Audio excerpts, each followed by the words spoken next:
Okay, so let's see.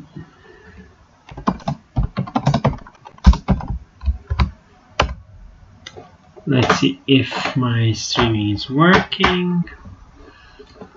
Let's go on YouTube. Okay. Okay, now we check. Let's check YouTube. So I want to go live.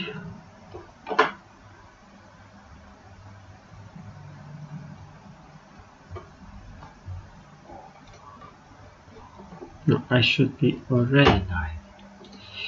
No.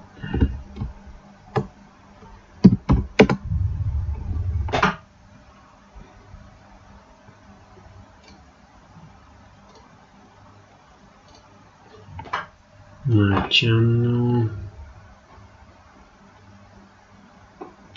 Live now. Okay.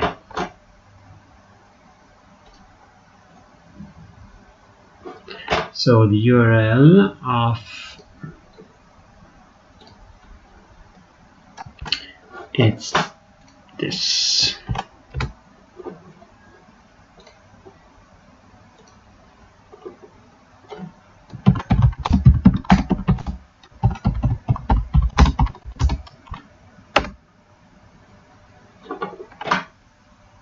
Okay.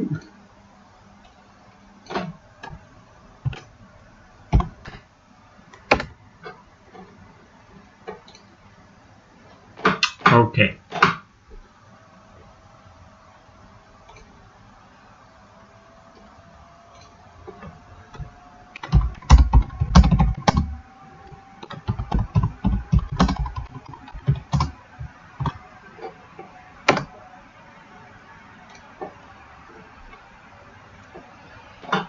Okay.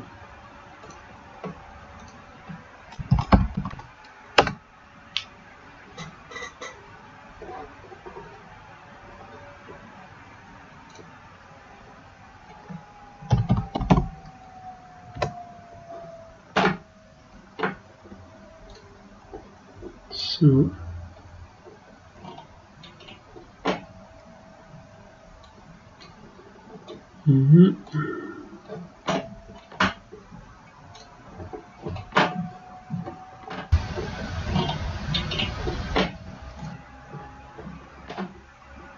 and write comments.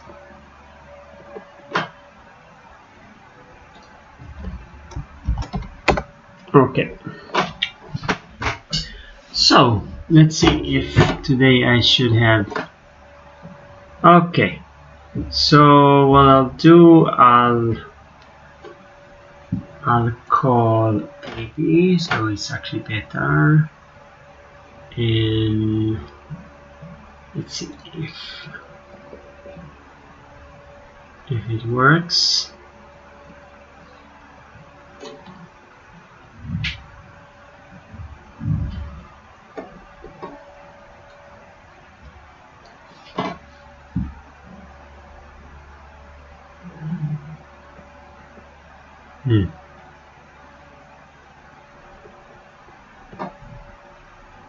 Okay, I'll turn off the camera. Let's see if the audio works. Let me see. I hear you. I hear you. Okay, perfect. I'm hearing you too. Yes. Okay. How's life? Hi. So let's see if also the others hear you. Can you say something? I don't think we heard you. Oh, 20-second lag, but it's on my audio or on the YouTube stream. Just a second. I think that.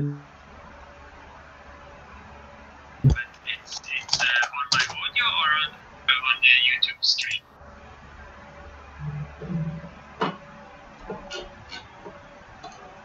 the lag is disappeared, but I cannot hear you. It's a bit of a... I'm sorry. Hold on. So I should disconnect this one, and yes, let's see. Okay. No, but I hear my audio. You should. You're watching on the YouTube streaming? I think that now it's working. Can you hear me right now? Yes, I hear you, but I hear my audio from the YouTube.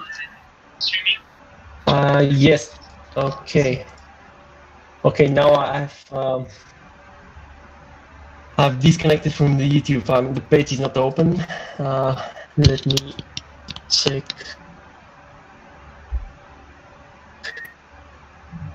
But now I cannot hear you or see you. That's well, at least we got rid of the lag. Yeah, I can hear you now, but I cannot see what you're doing. Okay. So you should turn the YouTube streaming back on, but just turn off the audio so we can chat. Definitely. Okay. I'm sorry for the technical issues. It's my first time. Yeah, no, it's always complex. Let's see if Matteo hears you. I'm not sure. Let me see. Okay, now I'm seeing the YouTube. Okay. And I'm hearing you. Here. Better. Let me check. I'm checking whether people are actually hearing you when you talk. Okay. Yeah. Ah, yes. So great. Yeah, I think it's everything is fine now. Yeah. We can proceed. Okay. So how's life? Everything's great. I'm preparing for the small vacation I'm planning next week, and I'm closing the last things before the vacation. So yeah, it's a bit of a hassle still, but I'm happy to be here with you today. Okay, great. So, well, first of all, thank you for joining us. You're welcome. Let's say, I wanted to show you a bit what we're doing on Football Drama. I know that you are studying game design and development, and in Milan. So I said, well, why not exploit you as a student in order to to get some feedback. So Perfect. So basically, this game is. Let me turn off. Okay. So basically, this game is made of for the moment five scenes. So an intro, dialogues, theme, matches, and post-match, and it's lacking a fifth scene, which would be, let's say, main plot events. One thing a bit particular of this game is that we're building at the same time the mobile and desktop version. Oh, okay. So this means that if I launch the game like in a mobile resolution, like I'm doing now, you will see the game in this format. I'll show you. Yeah. Okay. And yeah. So this is. Yeah. This is the mobile version which you intend to release on Android and iPhone, or it's only one OS for now? We will release it on for iOS and Android. Okay. And we have enabled the testing of iOS, so one can test it without even if it's not on the App Store. And but what's cool is I launched the third scene with a better resolution. I'll show you. Now the problem is this: that, as you know, games cannot be made responsive. Let's say, because because because games are made with illustrated components. So okay, just for a second, because I'm trying to better my audio, because I'm hearing a little bit bad the audio from from Discord. Just a second. But do you have headphones? Hearing editing. And now, just a second. Okay. Okay. Can you say something now, or Okay. Well, let's see. Let's try. Okay. Yeah. Now it's much better, I think. Okay. Perfect. So, okay, perfect. So I was just saying that games are eventually not responsive because we're using illustrated elements. It's not. They're not made. Most games are not made with typography, and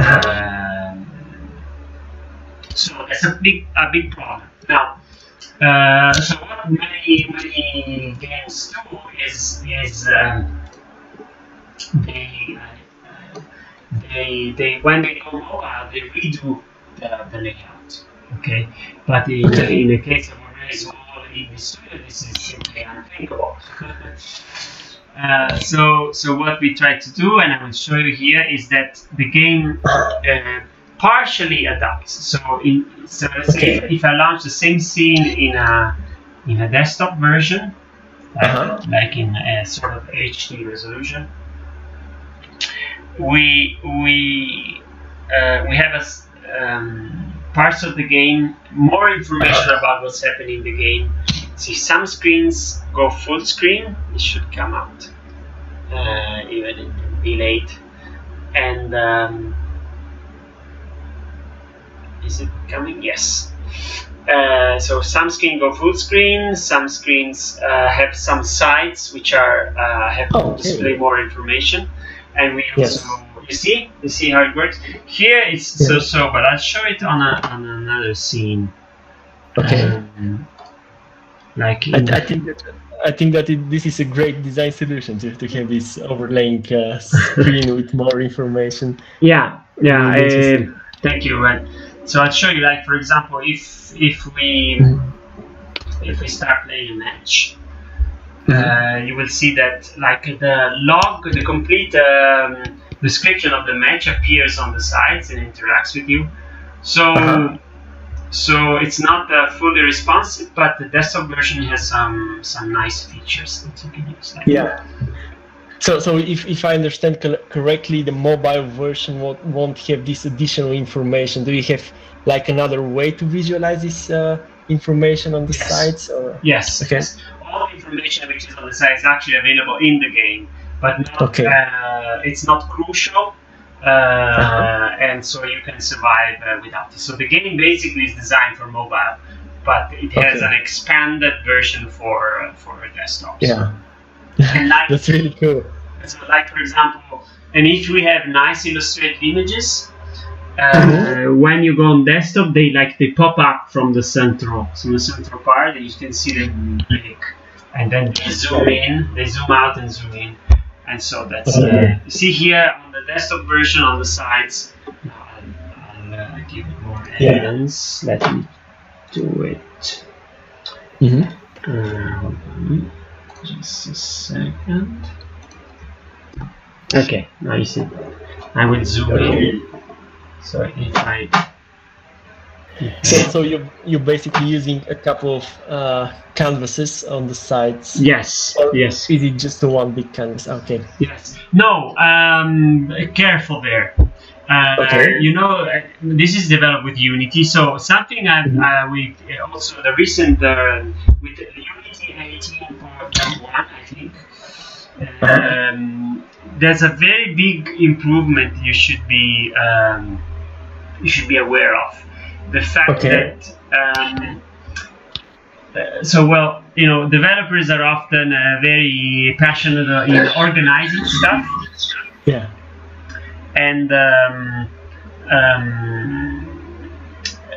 so they tend to put everything under a root element in the scene or large parts of code. That's actually a very, very bad idea.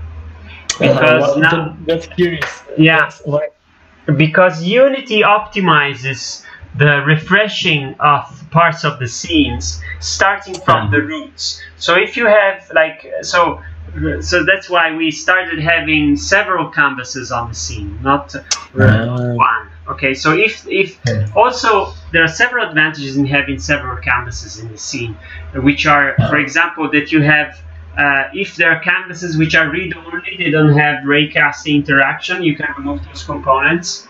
So that's also nice.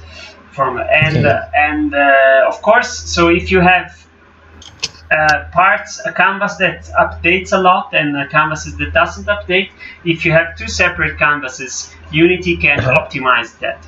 Now, it's not only canvases by now, with the latest Unity version, it's also normal transforms. So if you have a part of the scene that updates a lot, if you put it in a separate root transform instead of a big root with everything inside, you can get a lot of performance gain. Okay, that's thank you for telling me that, because I use that constantly. I mean, my whole structure is based on what you just described as a bad practice, so I should look forward to that. I used to do exactly the same thing, because it's very nice. You have the root element, so you can, for example, do scalings and this stuff very easily because you have but it's actually very bad. And what else is another thing?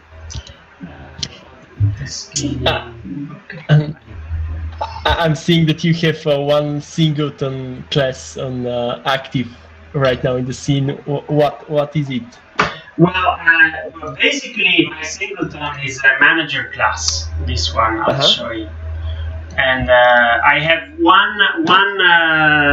I try to have one class which actually is don't destroy on load in the whole program.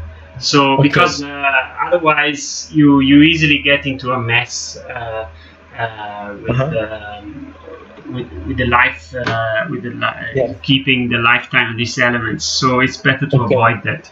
So yes, and I have lots of resource objects which I can configure all the elements. So this is very nice when you want to separate the let's say data from function in your project.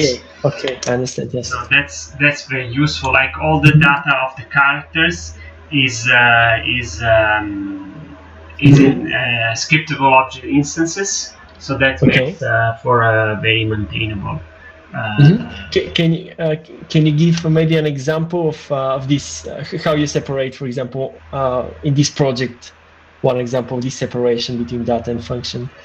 Well, very simply now if I'm showing you here the inspector of the coach, the lady, and the president of the football team. All their data is in a scriptable object instance, and so that's extremely maintainable. Not only that, it's also the fact that like this one, you want it to have persisted across the scenes. So once it's in the asset, you're fine. Actually, on this, I've written a little post. Let me see. I'll post it as a link on Medium, I think.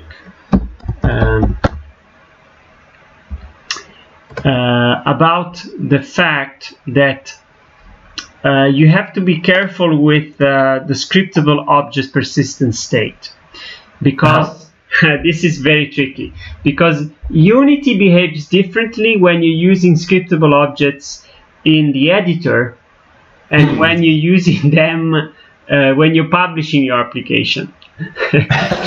Oh, that's curious. That's really mean. Yeah, why is that? I'll send you the link. Hold on. This is really evil. It's actually useful also once you know it, but if you don't know it, so I'll put it on the chat. Okay. Where is it? YouTube. So here on the chat. Yeah. Oh, that's really curious. So you mean that, for example, if you build it for Android or iOS, the behavior will change of the scriptable object? Oh, that may happen also, but actually by default, when you're in the editor, once you change, when you change a scriptable object runtime, you're changing it. It's persisted when you stop the application running. Okay, but when you do it in your build, so if you generate an exo file or a bin file, it doesn't. Okay. So once you stop the program and you restart it, the scriptable object has the original values. So, so if you're used to testing application in the editor and then you publish it, you get different behavior, so this can be easily lead to disaster. I'll post it here also on Discord. Okay. So if you follow the link, I've written this: a note on persistent state of scriptable object. So perfect. Wow. So case A is values set in a way in the editor by hand via code that runtime or not are perceived as saved in the asset. And B, values set at runtime in the build are not perceived and saved in the asset. Okay. Okay. Yes, that is very, very good to know. And so, what else? I wanted to show you a bit the flow of the game. So maybe we can so this is a narrative game about football. Maybe you know this. And this already is very interesting premise, I have to say. And so it's something different. I mean, it's not neither a sport emulator like FIFA or things like that, nor a managerial game. Though it is a managerial game, so you are the manager of the team. But there are two ways you play. It's by talking with people and gaining ideas, which we call cards, and another is by handling from the bench a bit of the game. But actually, the core of the game is the evolution of you as a manager of the team. But this interacts with your results, because if you are fired as a coach, the game ends. So now let's play not in desktop but in mobile version, so it's easy to see. Okay. And I didn't get that. Is it focused on a certain period of football, or maybe on a certain location?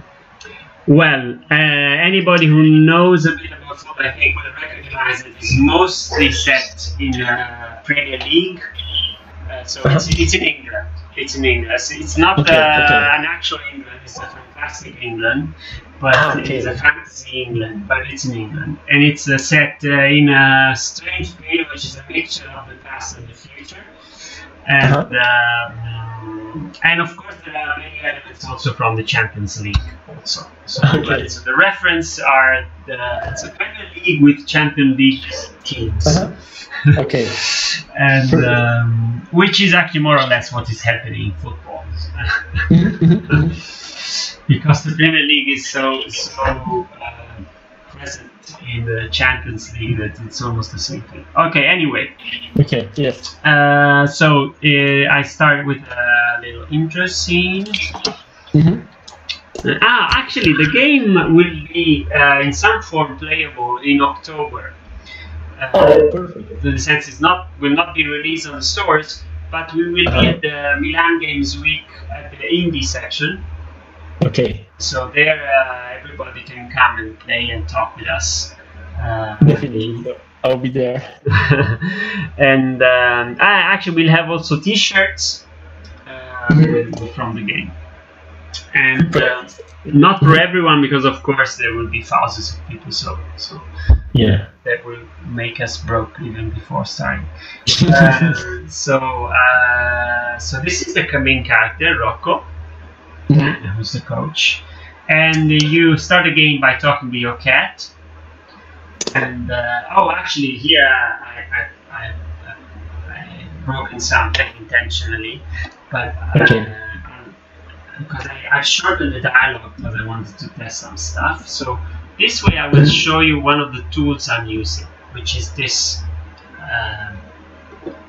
dialogue editor. So okay. go to the first dialogue and then restore. This is by Daniele Giardini. It's a very nice editor. And should be coming to your stream soon. Okay. Let me see, it's not there yet. But I'll restore the correct. It is a huge delay on the stream. Because you're seeing the screen on the streaming. I'm still not seeing the tool. Yeah. No. Okay. Should be up soon. It's a node editor with a logic and loads of stuff. Come on.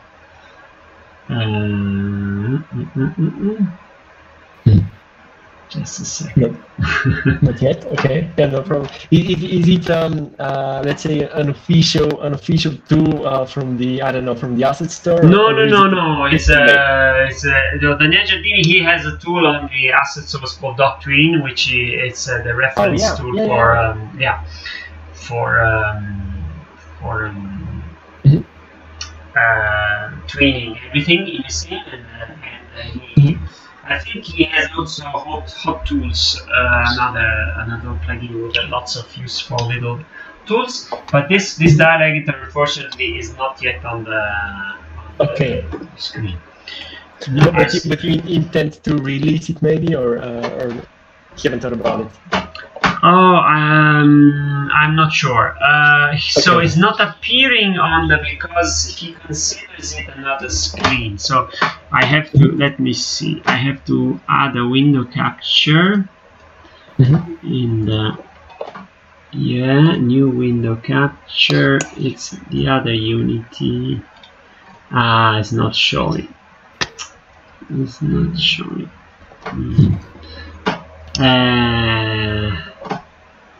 I can do a screenshot. Okay. Is it maybe you can describe it? Is it maybe node based or how does it work? I'll put the screenshot on Discord. Okay. Let me do this.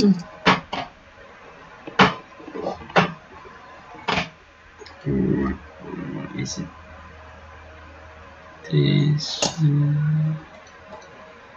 Yes. Yeah, if you go on Football Drama Discord, you should have a screenshot. Yeah, I see it now. Okay. Wow. Yeah, it's cool, huh? It's pretty complex. Wow. Yes. Well, if you think of dialogues in games, it's non-trivial stuff. In fact, with Daniele, we wrote an article on Gamma Sutra. I'll link it. Gamma Sutra. Yes.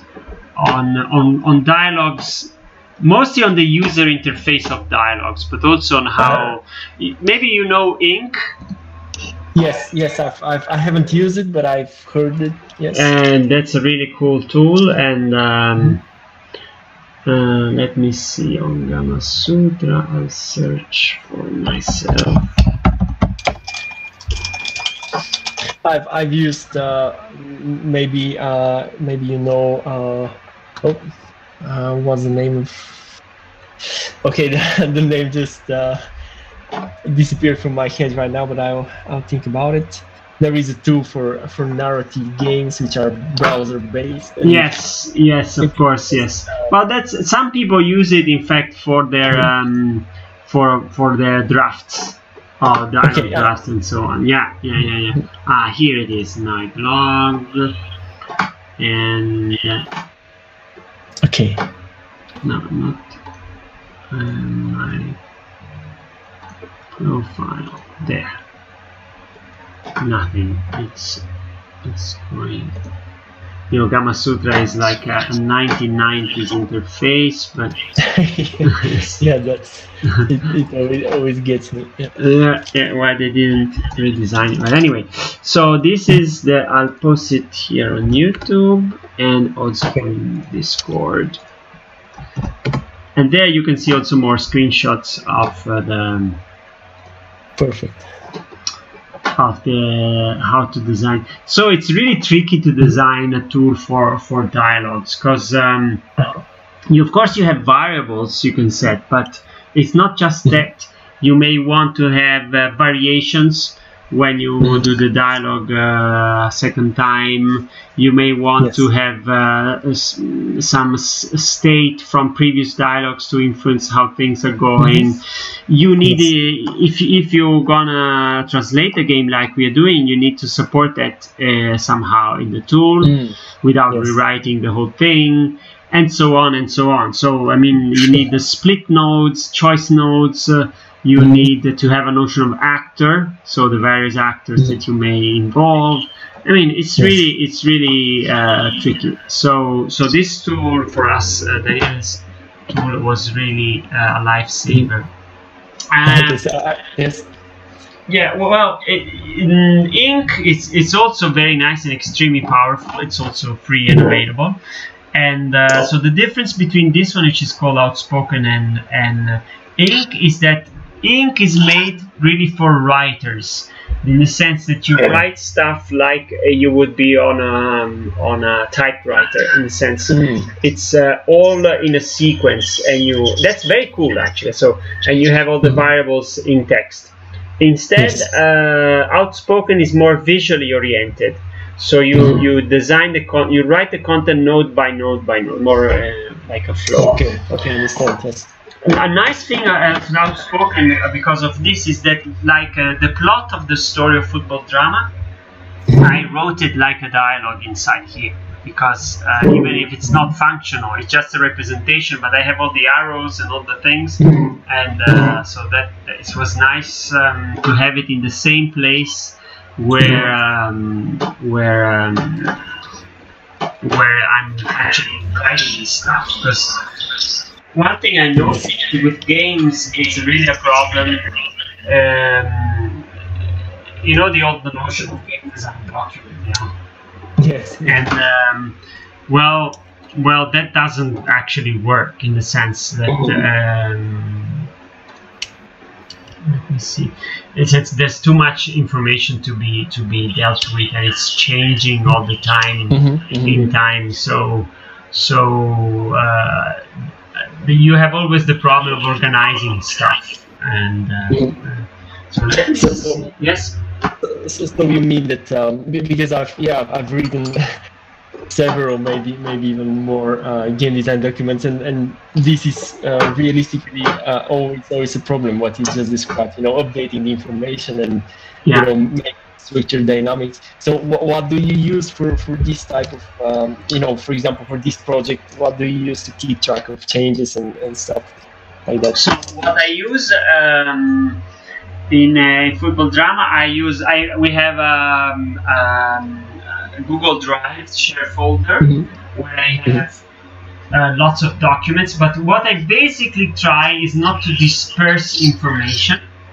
Okay. So what I did, I connected an Excel, a Google spreadsheet document to the application, and all the contents in the application are downloaded each time I run it from this Google spreadsheet.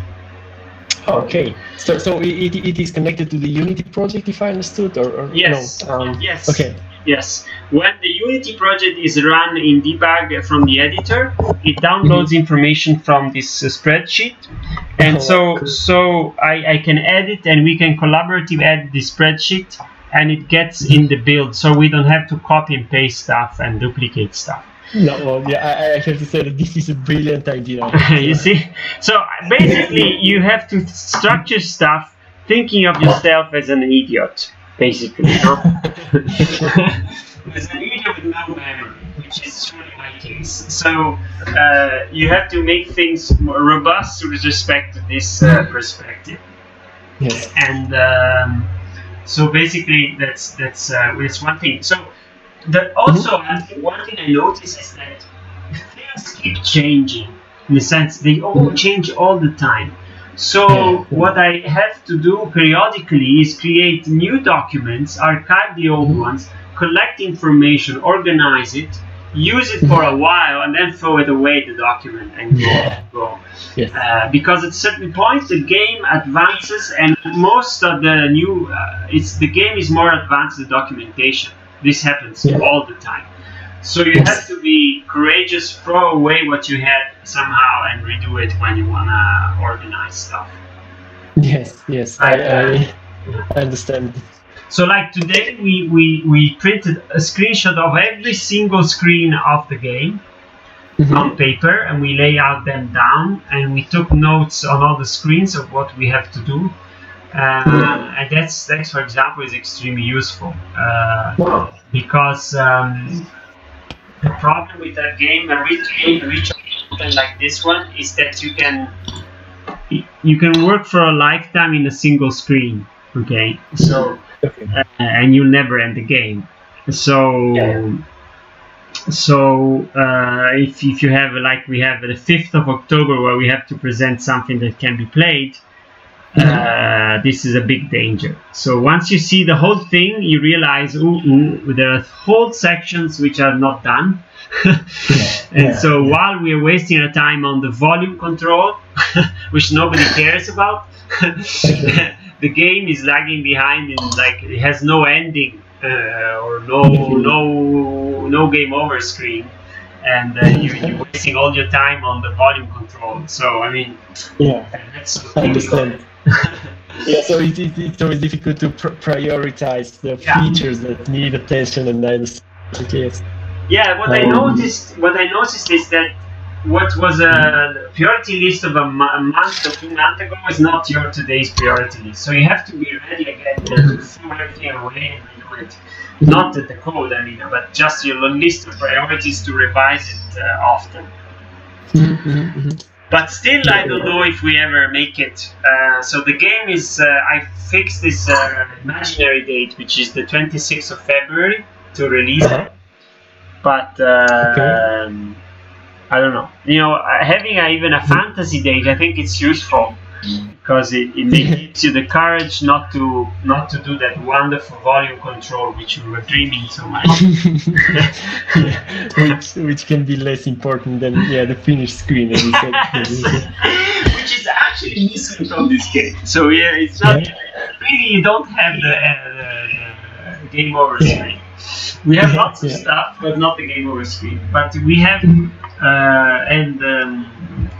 we don't even have a nice volume control. So the situation is dramatic.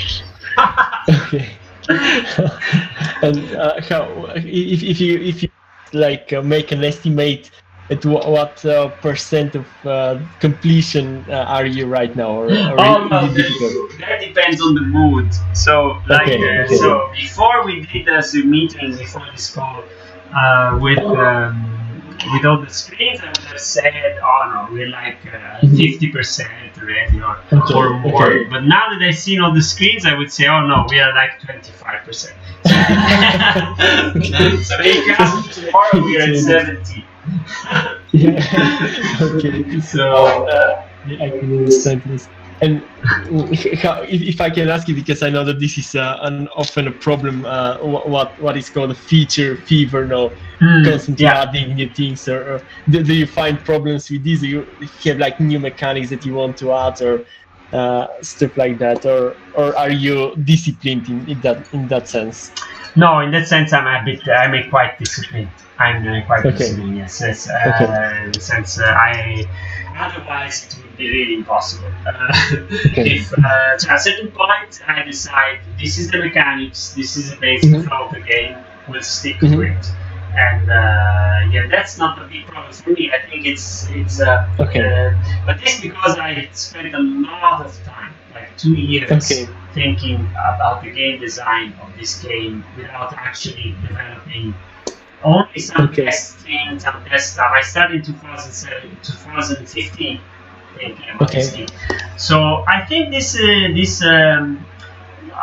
if you look at indie games, a couple of years for finding a good game design is often the case. That people, yeah, I know it's a long time, but it's not that uncommon.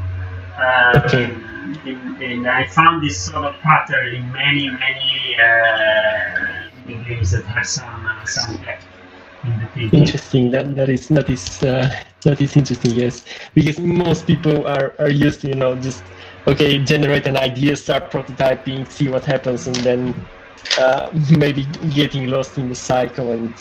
But what you describe is interesting. Yeah, well, I think what you say is typical, and I think it generates a lot of problems, especially if you're doing indie games, because people often think that.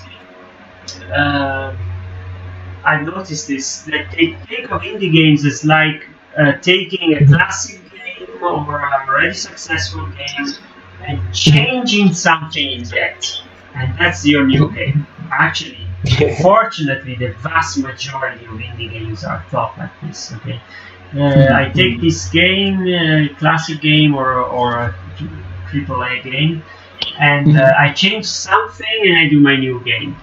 And so when you see them, I have this terrible feeling of sadness, So you're indie, but you say you're indie, but you're actually totally immersed in the commonplaces and in the canon of games. So what you're doing will never be interesting. Because you just took something we already know, you changed something, some mechanics, and nobody will ever play it. So it makes me really sad. Definitely. And so I don't know. No, I agree. I agree 100%. That this trend is definitely killing especially maybe the mobile market where there are so many clones. Yeah, well, at least those that do clones. I mean, they're the worst people ever for me, but at least they know what they're doing. I mean, they have at least a business model. But if you want to be indie, then be indie from start to finish. Do something really interesting, something crazy, something that you really thought about. Definitely. So even when I looked at the Milan Games Week at all the games there, so many of them don't seem to have done this, to sort of broken the canon, and I don't know. I think they will have a problem in making people interested in that. Of course, the same thing may happen also to my games, for sure. But at least the idea of the game is completely original. Perfect. Yeah. So can you tell me a little bit more about the game? Well, you see, I'm playing now. So after you talk with your cat, you actually go to the match, the first match. Okay. And that is really curious, by the way. Why do you talk to your cat? Why does the game start like this? Well, because the cat is probably the smartest guy in the game. Wow. Okay.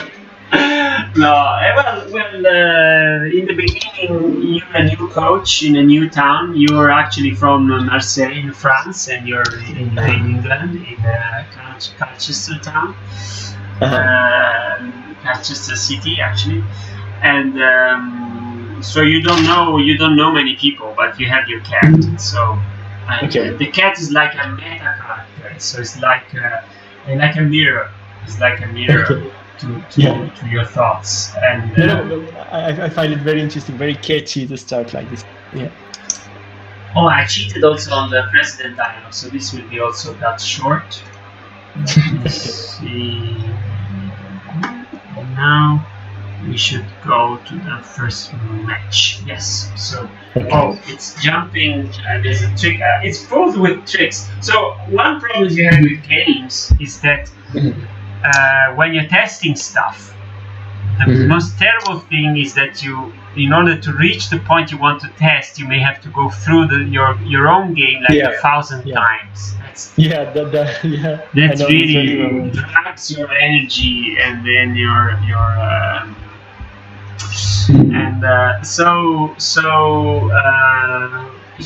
of course I had the usual tricks like So we started the match, and we jumped in, but if I show it again and I disable the tricks, so let me go, and I disable this trick, and I start it, I will go through the sequence, which is what is expected, of course. Another terrible thing is in games is that every time you change something, you have to recompile, restart the whole thing. Instead, on web development, that is so much easier. You just refresh the page and you have it. But yeah, I know that's a price to pay. So this is the actual sequence before the match. So you have to train the guys and pick. Now we get to the stream. Is a bit behind. Yeah, and this screen will not be the final one. Yeah, so you have this. You pick training cards. So I will do yoga training. Okay.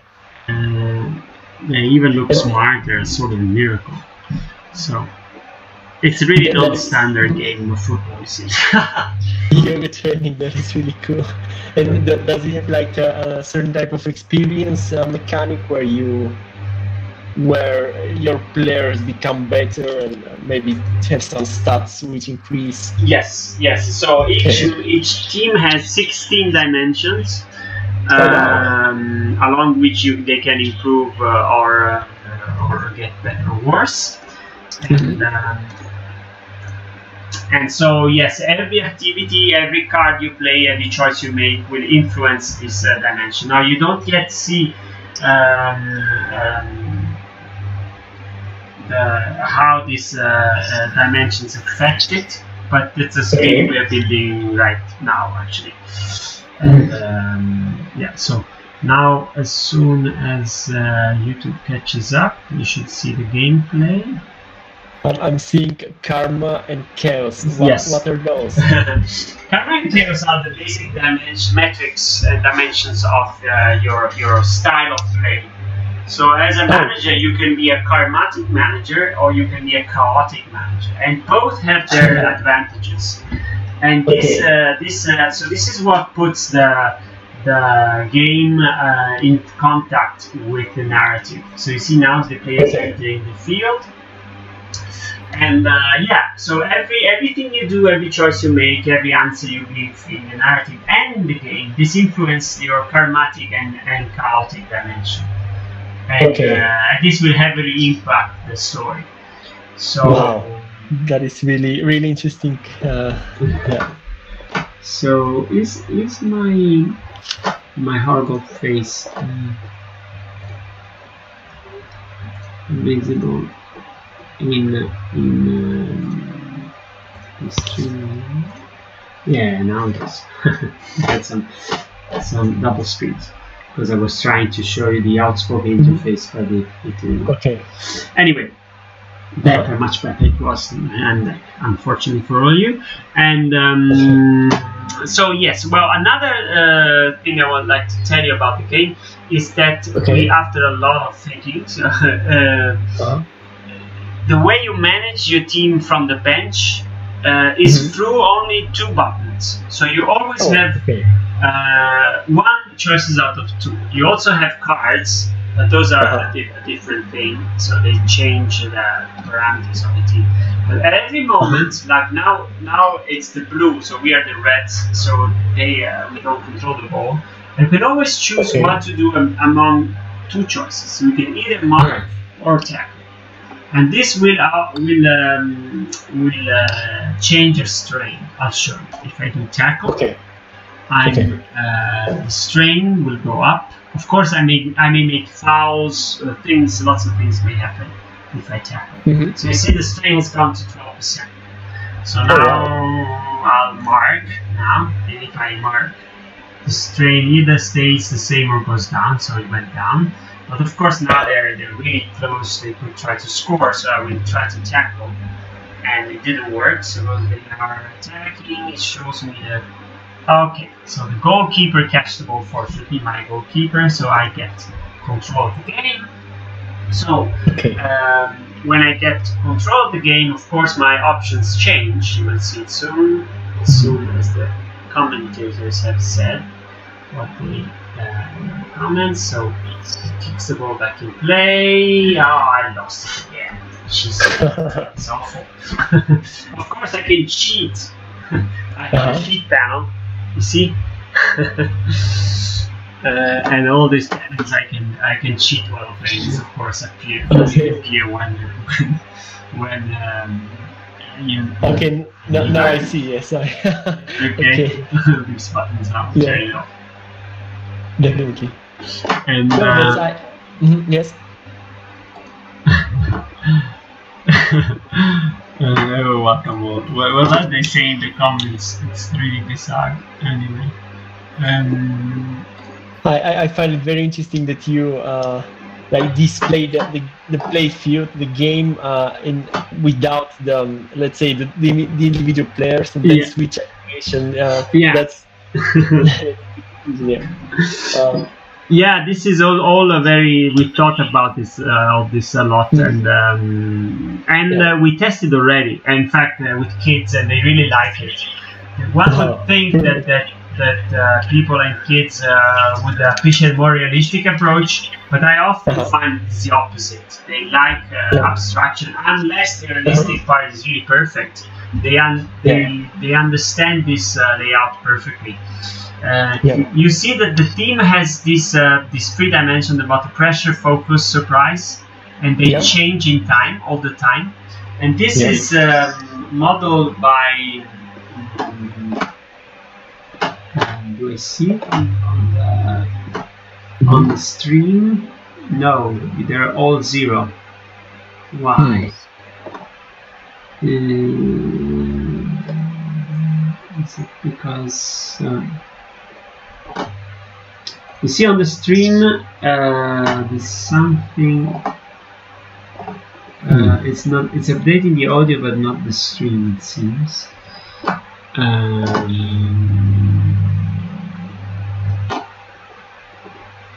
Do you see myself talking in the YouTube stream? Yes, I can see your. Okay, so then it's just my feedback. It doesn't work. Okay, so you see the red meters in the bottom part. Okay, so they change all the time while you're playing, one thing I understood by watching football is that there's a curve of pressure. Even if it's Real Madrid against, I don't know, against the weakest team in okay. I don't know. I don't offend anyone, so I'm not saying against a very weak team, let's say. And so actually, it's not that the Real Madrid will attack and pressure 100% of the time. That's not how football works. There is waves of attacking and defending and so on. Okay. So there's actually a wave, a sort of sinus wave that is running through the match. And of course, if your 16 parameters are particularly strong, then the top, it will be particularly flat on the top. Instead, your parameters are worse, it will be thinner on the top. And each of the two teams have an independent changing weights. And so this will combine with the 16 parameters and your power, which is represented there. And so you will see each time I press like mark here on the game, you will see that the waves combines with the pressure, and you will see that it changes the values. So even if you have a very strong team and something goes wrong, if the other team is weak, but when their curve is on the top, intersect when your curve is on the bottom, they score against you. Okay, so I'm trying to represent as this fact that in football you really never know what's going to happen, and that the underdog often wins. So this is fully represented in game, even though in a very it's not that you're micromanaging this stuff. You're just making these binary choices, but the engine behind it is actually quite refined.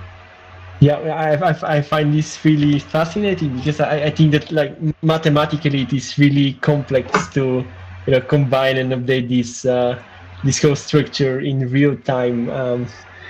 Well, actually, the formula is very simple. It's like I don't even remember it, but some formula with sine or something, some continuous formula, and it's multiplied by a constant given by the combination of the 16 numeric factors.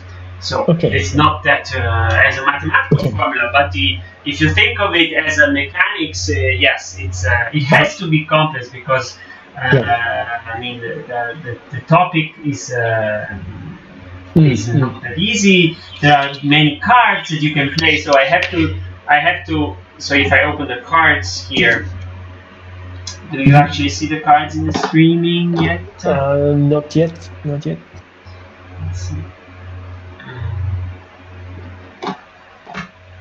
see if I can refresh my screen. Let's see what you're seeing too.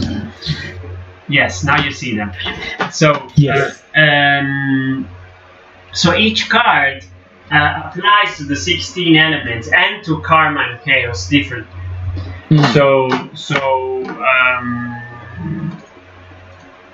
And what type of cards are there? Can you show? Yeah, well, one is like mock opponent goalkeeper. So one is a team play, which is clear, the team play. One is to play zonal, so use the zone way of marking and field layout of your team. So, like for example, if you play zonal, if you train your team technically and so it depends on the technical ability of your team. It's clearly harder to play zonal than play to man marking. So you have to balance that depending on how. So you see all these things. The game is very simple. Just has 2 buttons and a few cards. But if you combine these things together, it can be it can get really complex. Yeah, so the game has depth. I mean, a certain dimension of emergence, which comes from all these different elements combining. I find this really cool. Yeah, well, it either has depth or is a mess. We'll see when it comes out. One of the two, for sure. Not it's not a shallow thing with no with no contents. Or either a huge mess or a game with an incredible depth. You never know. You never know, no. Yeah. And what about the narrative dimension? Can you show a little bit about that, or tell a little bit about that? Yes, let me see if I can. I can't tell you much in the sense I don't want to tell too much, but let me share maybe if I can.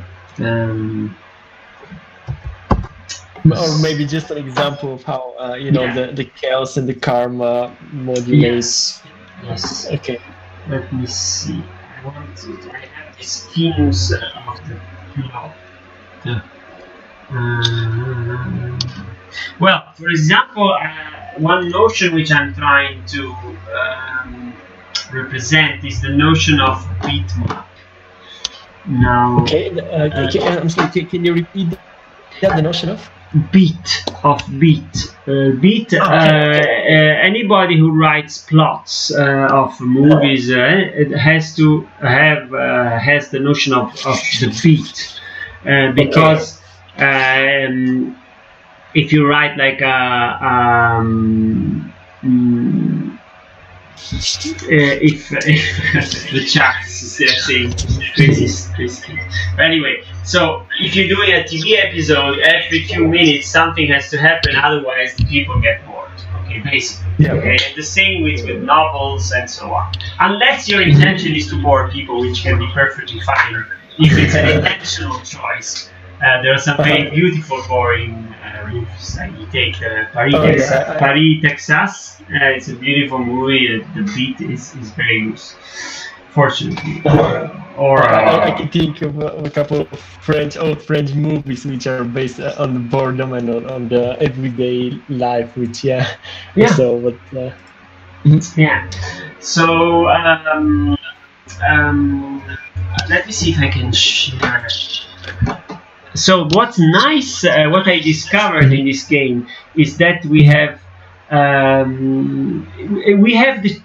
every week we have a match. So basically, this already gives a rhythm to the game. Okay.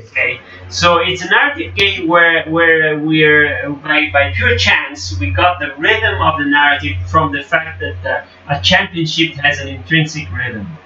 So I will try to align the evolution of the 18 weeks of championship with the episode of the plot. So the plot cannot be impossibly complex, but many things can happen.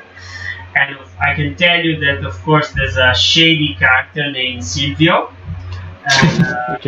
And of course, there's a Nazi doctor of the medical doctor of the sport doctor of the team. And there's a lady, of course, and basically these are the main characters. There's an ultra evil character which I won't mention, but will appear, and you will have to deal with it, of course. And I'm going just to share some of the schemes of the plot. Now, let me see if now this hellish interface. I want to add a window capture. Okay. But yeah, why don't you allow me to share the Unity pop-ups? Why? Why not? Are you using OBS Studio? Yes. Yeah, no, only the default window. I think that the OBS and Unity have certain, because I've also had problems streaming and with audio and stuff from the Unity editor. I don't know why. Yeah, okay, I can't do it, but I can do a screenshot. So let me do a screenshot. So like, so I zoomed enough so it's impossible to read. And okay, so this is like a screenshot.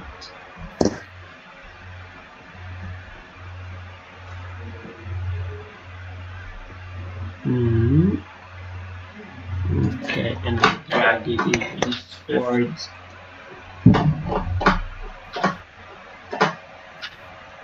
Okay, yeah, in the chat he's saying it would not work, and it's okay. There. Okay, so that's like, see, I'm using the dialogue editor for the plot flow, and basically I have this so all the consequences of what you state and so on, and I have several of these.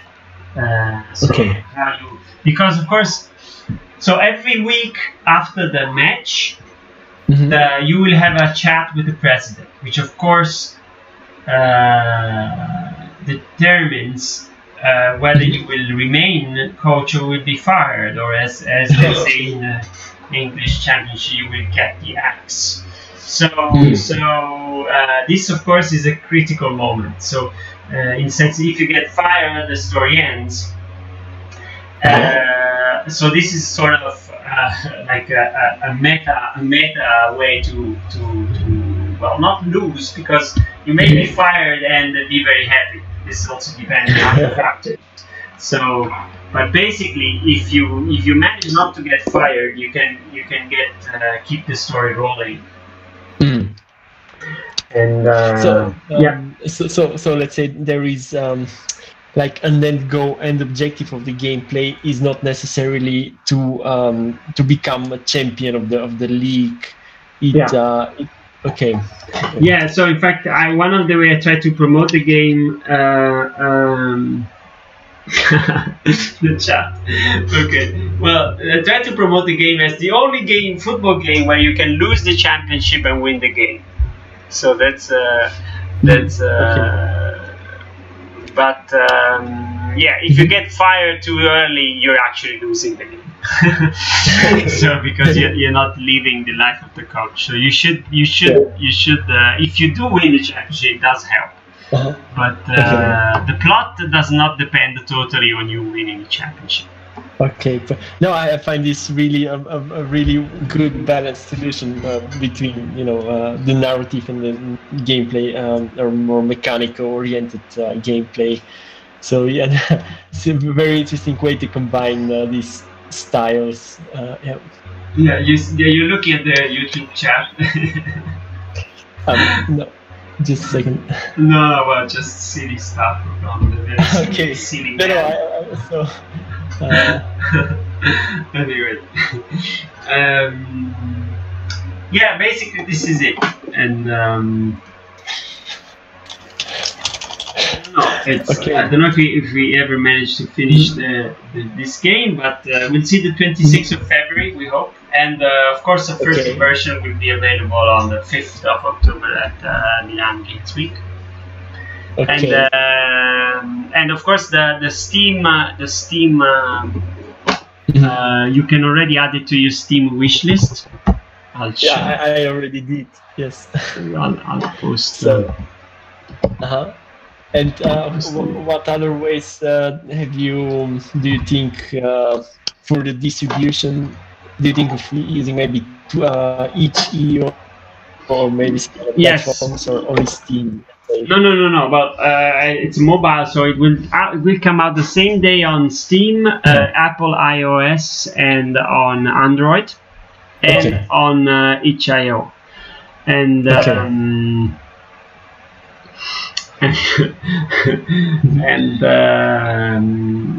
so that's because of course we don't we can inform the journalists and YouTuber and so on.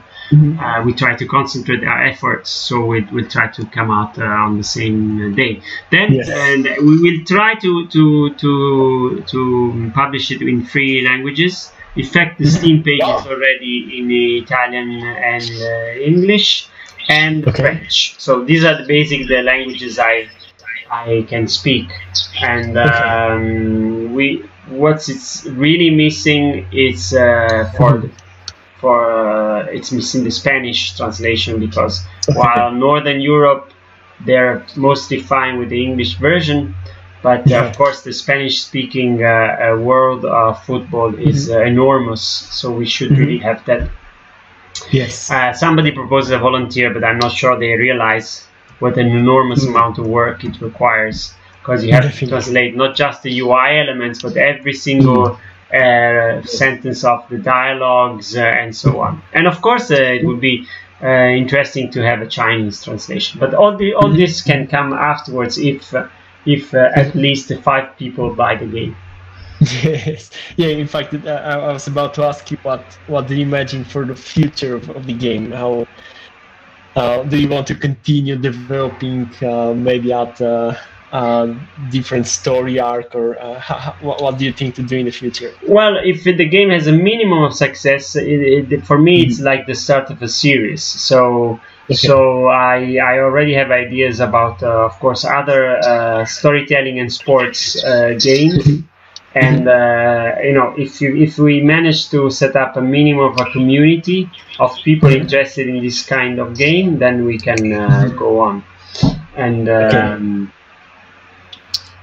that's perfect. Yes.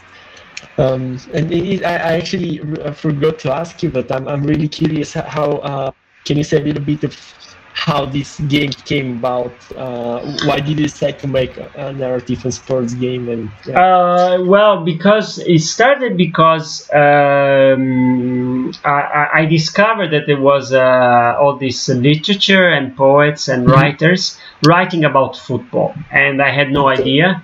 And I thought it was a very rough domain. And so I started to learn about football. Like I never watched it much, a little bit, but and how it works and why people are fascinated and so on. Actually, I recorded with Konstantinos. I'll show you a huge YouTube video about all the research. A long interview. It was another Tuesday. I'll link to it. Hold on, we publish an edited version of this video with the screens we're referring to and so on. Let me show you. It's why people love and hate football. So this I'll show you.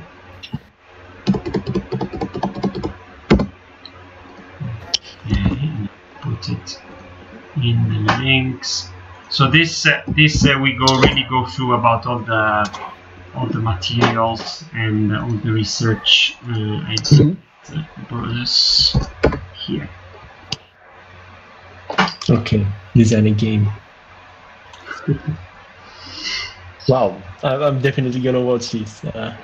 It's a bit crazy, but also he's a real expert in video games, and so all the references he does, and you know, there's a lot of intellectuals and writers from South America, England, and Italy that we quote, and Germany, of course, and poets and so on. So there's really a lot of going on in storytelling. So my idea was that there's not much in storytelling football in video games. So I thought this maybe is a niche, is a little corner where there's a little space, because of course the well-known games about football don't do anything interesting about this. They are very interesting for as managerial and sport game, but not as storytelling.